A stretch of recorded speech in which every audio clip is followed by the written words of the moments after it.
ओम गण गणपते नमः। जीवित पुत्रिका का व्रत रखने वाली सभी बहनों के बच्चों की मंगल कामना करते हुए शुरू करते हैं जितिया व्रत कथा।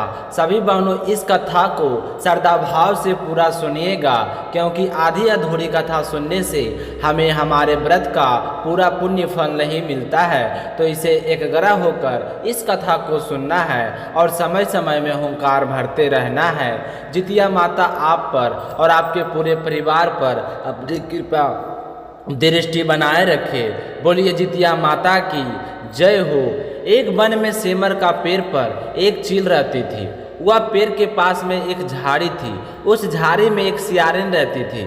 चील और सियारिन में खूब अच्छी दोस्ती थी। चील जो कुछ खाने के लिए लेकर आती थी उसमें सियारिन के लिए हिस्सा जरूर रखती थी।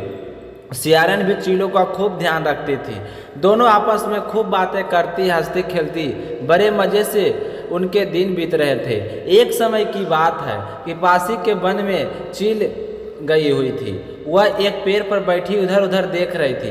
तभी उसका ध्यान पड़ा कि गांव की कुछ औरतें जितिया के पूजा की तैयारी कर रही है। तो चीलों उन्हें ध्यान से देखने लगी और पूजा पाठ की सारी विधि देखी और फिर वहीं पर बैठी बैठी कथा सुनने लगी। तो कथा सुनकर चीलों को बहुत ही अच्छा लगा।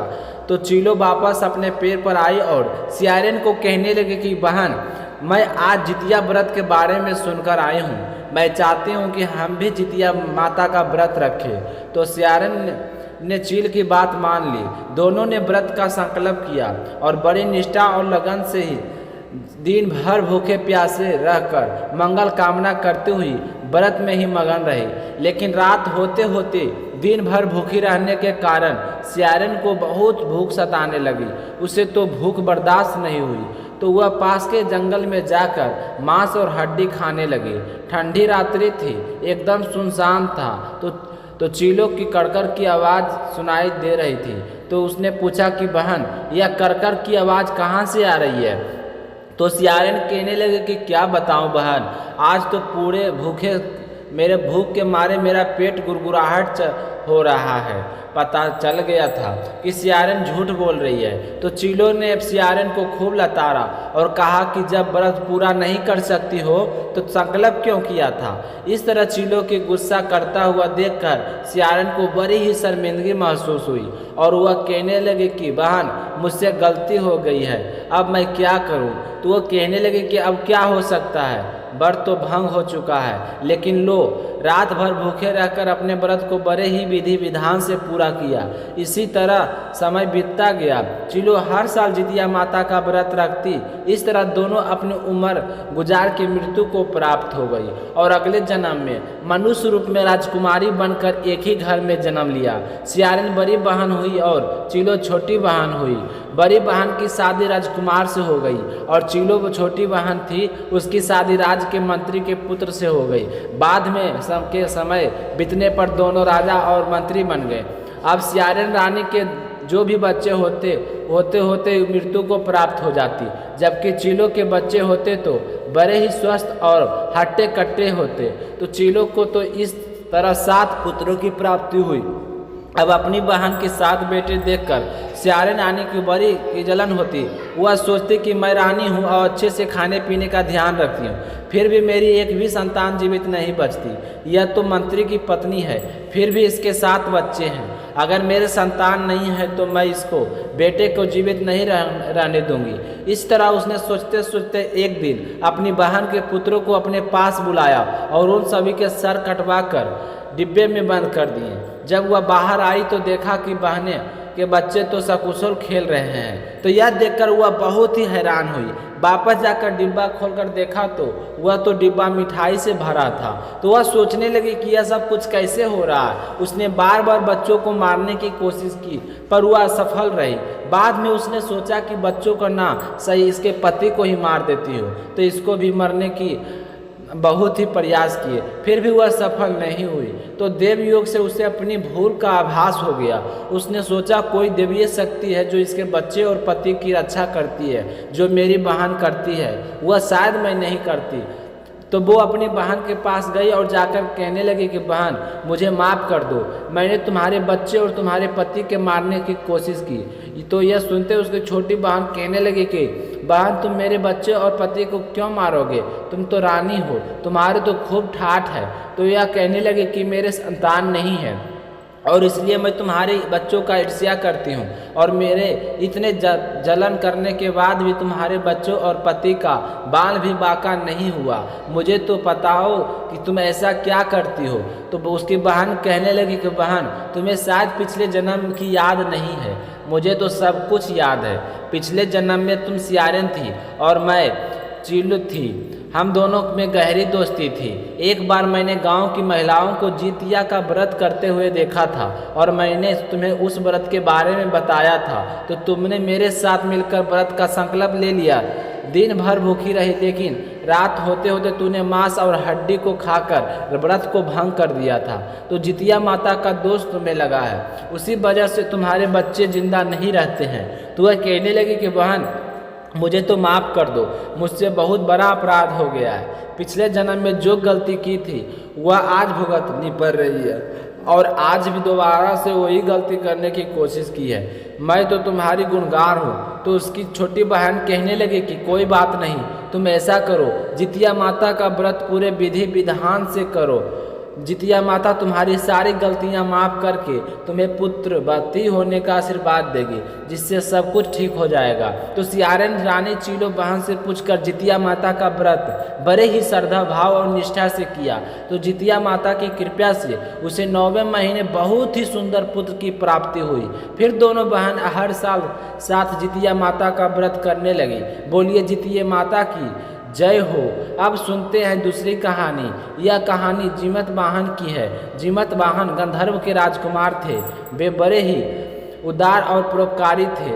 जीमत वाहन के पिताजी जब बूढ़े हुए थे तो उन्हें सोचा कि मैं तो वन में जाकर तपस्या करूंगा।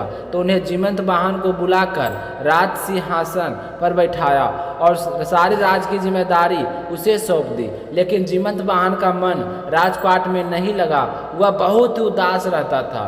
तो उसे इस तरह उदास देखकर उसके भाइयों ने पूछा कि क्या बात है, राज सिंहासन मिलने के बाद भी तुम खुश नहीं हो।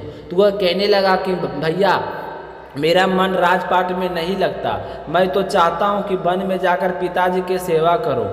अगर आप इस राजपाट को संभाल लो तो बहुत ही अच्छा होगा। यह कहकर राज का सारा भार अपने भाइयों को छोड़कर स्वयं वन में पिताजी की सेवा करने के लिए चला गया और वहां जाकर दिन रात अपने पिताजी की सेवा करने लगा। बहुत ही प्रसन्न रहने लगा।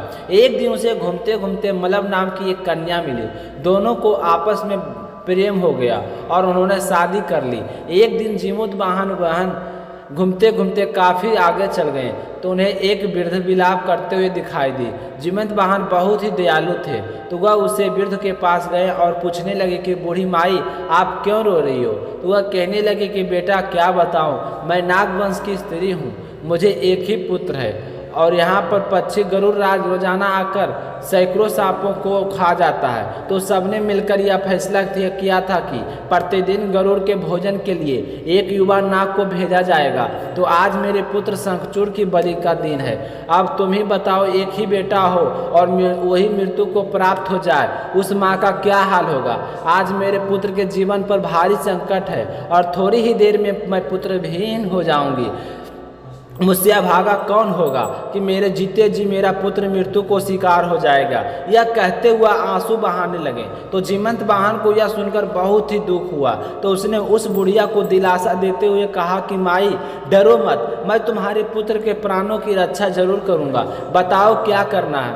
तो वह कहने लगे कि बंदियाशाला उसी पर लाल कपड़ा ओढ़कर सोना। और तो वह बोला ठीक है, आज मैं स्वयं उसके स्थान पर अपने आप लाल कपड़े ढककर बंदशिला पर लेट जाऊंगा ताकि गरुड़ तुम्हारे बेटे की जगह मुझे ले जाए। इतना कहकर जीमत वाहन ने शंखचूड़ के हाथ से लाल कपड़ा ले लिया और उसे लपेटकर शिला पर जाकर लेट गए। निश्चित समय पर गरुड़ बड़े ही हर्ष से आए और लाल कपड़े से ढके जीमत वाहन को पंजे में दबोचकर पहाड़ के शिखर पर जाकर बैठ गए। गरुड़ ने जैसे ही अपने कठोर चोंच का प्रहार किया और जीमत वाहन के शरीर में से मांस का बड़ा सा हिस्सा नोच लिया। इस पीड़ा से जीवंत वाहन की आंखों में आंसू बह निकले और दर्द से कहने लगे कि अपने पंजे के जकड़े प्राणी की आंखों से आंसू का मुंह से कराहट सुनकर गरुड़ की बड़ी ही हैरानी हुई, क्योंकि उन्होंने ऐसा पहली बार देखा था। तो गरुड़ ने जीवंत वाहन से पूछा कि तुम कौन हो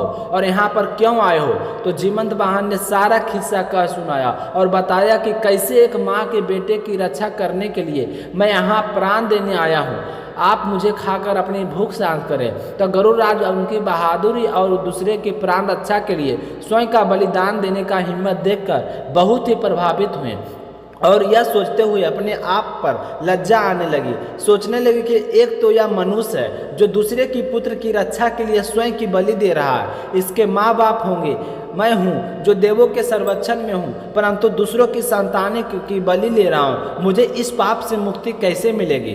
तुरंत जीवंत वाहन को मुक्त कर दिया और कहने लगे कि हे मनुष्य, तुम्हारी भावना और त्याग से मैं बहुत ही प्रसन्न हूँ। मैंने तुम्हारे शरीर पर जो घाव दिए हैं उसे कभी ठीक कर देता हूँ। तुम अपनी प्रसन्नता के लिए मुझसे कोई वरदान मांग सकते हो, मैं बहुत ही खुश हूँ। जो जीवंत वाहन कहने लगा कि हे पक्षीराज, आप तो सर्वसम्पन्न हैं, यदि आप प्रसन्न हैं और वरदान देना चाहते हैं तो आप सांपों को अपना आहार बनाना छोड़ दे, अपनों अब तक जितने भी प्राण लिए हैं उन्हें जीवन प्रदान करे। गरुड़ ने सबको जीवन दान दे दिया और नागों की बलि लेने का वचन भी छोड़ दिया। इस तरह जीवंत वाहन के साहस से नाग जाति की रक्षा हुई। गरुड़ ने कहा कि तुम्हारी जैसी इच्छा वैसा ही होगा। हे राज, जो स्त्री तुम्हारे इस बलिदान की कथा सुनेगी और पूरे विधि व्रत का पालन करेगी, उसकी संतान मृत्यु के मुख से सकुशल बाहर वापस लौट आएगी। कहा जाता है कि तभी से पुत्र की रक्षा हेतु जीवंत वाहन की पूजा की प्रथा शुरू हुई है। यह कथा कैलाश पर्वत पर भगवान शंकर ने माता पार्वती जी को सुनाई थी। जीवित पुत्रिका के दिन भगवान श्री गणेश, माता पार्वती और शिव जी के ध्यान के बाद इस कथा को जरूर सुनना चाहिए। जो इस कथा को श्रद्धा भाव से सुनता है उसकी सारी मनोकामना पूर्ण होती है। बोलिए शिव गौरी गणेश कार्तिकेय की जय हो। हे भगवान, मैं कथा के सुनने या सुनाने में अगर कोई हमसे भूल चूक हो गई हो तो हमें भक्त समझकर माफ करना और हमारे पूरे परिवार पर अपनी कृपा दृष्टि बनाए रखिएगा। जय श्री कृष्णा। राधे राधे।